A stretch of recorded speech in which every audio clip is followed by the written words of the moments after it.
ભાઈ વિરાટ કોહલી અને ડીએસપી સિરાજ હોય અને બબાલ ના થાય એવું બને ખરા? શું વિરાટ કોહલી ઉપર એક મેચનો બેન લગાડી દેવામાં આવશે? કેમ શુભમન ગિલને ભારતની ટીમમાંથી ડ્રોપ કરી દેવામાં આવ્યા? ટ્રેવિસ હેડને તો શૂન્ય રન ઉપર આઉટ કરી દીધા, પરંતુ આ વખતે સિલેબસમાં ના હોય એવા પ્લેયરે આઈને હેરાન કરી દીધા. ઓસ્ટ્રેલિયાના ચારેય ટોપ ઓર્ડરના બેટ્સમેનોએ 50 કરતા વધારે રન ફટકારી દીધા હતા. તો ભારત માટે તો ભાઈ as always we only believe in જસ્સીભાઈ. શું થયું બોક્સિંગ ડે ટેસ્ટના પહેલા દિવસે? ચાલો જોઈ લઈએ બધું જ આ વિડીયોમાં. વિડીયો ચાલુ કરીએ પહેલા જો તમે આ ચેનલને સબસ્ક્રાઇબ ના કરી હોય તો પ્લીઝ સૌથી પહેલા સબસ્ક્રાઇબ કરી દો, કારણ કે હું ક્રિકેટને લગતા આ જ પ્રકારના ઇન્ટરેસ્ટિંગ વિડીયોઝ રેગ્યુલરલી આપણી ગુજરાતી ભાષામાં બનાવતો હોઉં છું. અને સબસ્ક્રાઇબ કરવાની સાથે સાથે નોટિફિકેશન પણ ઓન કરી દેજો કે જેથી કરીને બોક્સિંગ ડે ટેસ્ટમાં દરરોજની રમત પતી ગયા બાદ આ પ્રકારના વિડીયોઝ તમારા સુધી સૌથી પહેલા પહોંચી જાય. હવે સૌથી પહેલો અને મોસ્ટ ટોકિંગ પોઈન્ટ આજનો રહ્યો હતો કે શુભમન ગિલનું ભારતીય ટીમની પ્લેઇંગ 11માં ના હોવું. આમ તો મેં ગઈકાલે જ આપણી ટેલિગ્રામ ચેનલમાં શેર કરી દીધું હતું કે રોહિત શર્મા હવે કદાચ ટોપ ઓર્ડરમાં બેટિંગ કરતા જોવા મળી શકે છે. હવે ટોપ ઓર્ડરમાં કેએલ રાહુલ તો ઓલરેડી છે, તો પછી શુભમન ગિલ કયા નંબર ઉપર બેટિંગ કરે? કાં તો શુભમન ગિલને નીચે બેટિંગ કરવા માટે ઉતરવું પડે, અથવા તો પછી ભારતની ટીમને એકાદ ઓલરાઉન્ડરને બહાર બેસાડી રાખવો પડે. અને થયું પણ કંઈક એવું જ. બોક્સિંગ ડે ટેસ્ટમાં ભારતની ટીમ મેનેજમેન્ટે શુભમન ગિલને પ્લેઇંગ 11માંથી ડ્રોપ કરી દેવાનો નિર્ણય કર્યો કે જેથી કરીને વોશિંગ્ટન સુંદરને as a of spinner allrounder તરીકે રમાડી શકાય. હવે ઓનેસ્ટલી કહું તો શુભમન ગિલ માટે ડેફિનેટલી આ થોડું અનફેર કહી શકાય, કારણ કે જો ટેસ્ટ ક્રિકેટની વાત કરીએ તો 2024માં શુભમન ગિલે ભારત માટે સેકન્ડ હાઈએસ્ટ રન સ્કોરર રહ્યા છે. અને જો આ બોર્ડર ગવાસ્કર ટ્રોફીની જ વાત કરીએ તો એમાં પણ શુભમન ગિલ એ કેએલ રાહુલ પછી લગભગ સેકન્ડ બેસ્ટ બેટ્સમેન તરીકે થ્રુ આઉટ આપણને જોવા મળી રહ્યા છે. ભલે કદાચ 40-45 રનથી ઉપર કન્સિસ્ટન્ટલી ન વાગ્યા હોય, પરંતુ એક સારા ટચમાં તો 100% જોવા મળ્યા છે. અને પિંક બોલ ટેસ્ટમાં તો તમે શુભમન ગિલની ઇનિંગ જોઈ જશે. અને જો રન કરવાની વાત કરીએ તો પણ શુભમન ગિલ સિવાય રિષભ પંત,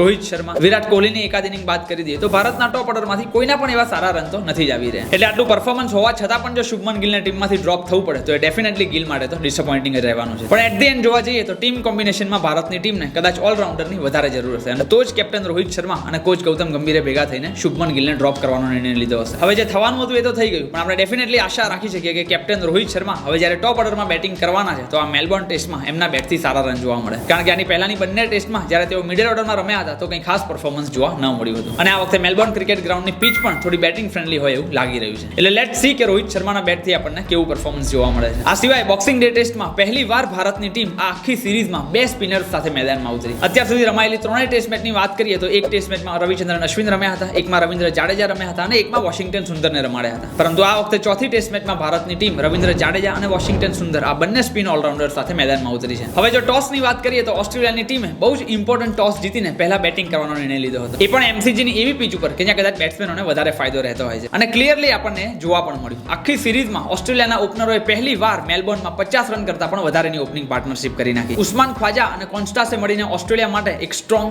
પોઝિટિવ અને અટેકિંગ ઓપનિંગ પાર્ટનરશિપ બિલ્ડ કરી નાખી હતી. ઉસ્માન ખ્વાજા તો ઠીક ભાઈ, પણ પહેલા દિવસના હીરો રહ્યા હતા 19 જ વર્ષના ડેબ્યુટન્ટ કોન્સ્ટાસ. 19 જ વર્ષના ઓસ્ટ્રેલિયાના આ બેટ્સમેન એ પોતાની પહેલી ટેસ્ટ મેચ રમી રહ્યા હતા. શરૂઆતની 2-3 ઓવર તો શાંતિથી રમ્યા, પરંતુ પછી એકદમ જ જાણે ટેસ્ટમાંથી T20 મોડમાં જતા રહ્યા હતા. પછી ભલે સામે જસપ્રીત બુમરાહ હોય, મોહમ્મદ સિરાજ હોય કે પછી આકાશદીપ હોય. જસપ્રીત બુમરાહની બોલિંગમાં પાછળ ફરીને રેમ શોટ મારી દેવો એટલે ભાઈ ખરેખર હિંમતનું કામ છે, એ પણ પોતાની પહેલી જ મેચમાં. આમ તો સ્ટમ્પ ઉખડી જતા વાર ના લાગે, પણ 100% માનવું પડે કે ભાઈ ઓસ્ટ્રેલિયાના 19 જ વર્ષના કોન્સ્ટાસે એકદમ ફિયરલેસ અપ્રોચ સાથે અટેકિંગ બેટિંગ કરીને ભારતના બધા જ બોલર્સને વિચારતા કરી દીધા હતા. ભલે ટેકનિકલ શોટ્સ બહુ ઓછા હતા અને ઉડજુડિયાત શોટ્સ વધારે મારતો હતો, પણ ભાઈ પોઝિટિવ ઇન્ટેન્ટ સાથે રમીને સ્કોર બોર્ડ ઉપર રન હોવા એ જ બહુ સૌથી ઇમ્પોર્ટન્ટ વસ્તુ છે. લગભગ 3 વર્ષ પછી કોઈ પણ બેટ્સમેને જસપ્રીત બુમરાહને ટેસ્ટ ક્રિકેટમાં 6 ફટકારી હતી, એ પણ એક નહીં પણ બે. ઓસ્ટ્રેલિયાના ઓપનર કોન્સ્ટાસે 65 બોલમાં 6 ચોગ્ગા અને 2 છગ્ગા સાથે 60 રનની એકદમ વિસ્ફોટક ઇનિંગ રમી નાખી હતી. હવે 19 જ વર્ષનો છોકરો આ પ્રકારની બેટિંગ ઇન્ટરનેશનલ લેવલે કરતો હોય એટલે ડેફિનેટલી સામેવાળી ટીમમાં ફ્રસ્ટ્રેશન તો જોવા મળવાનું જ છે. એટલે કોન્સ્ટાસની બેટિંગ વખતે જ પહેલા તો ડીએસપી સિરાજ અને પછી વિરાટ કોહલી વચ્ચે ગરમાગરમી જોવા મળી હતી. એમ પણ મોહમ્મદ સિરાજની તો આદત જ છે,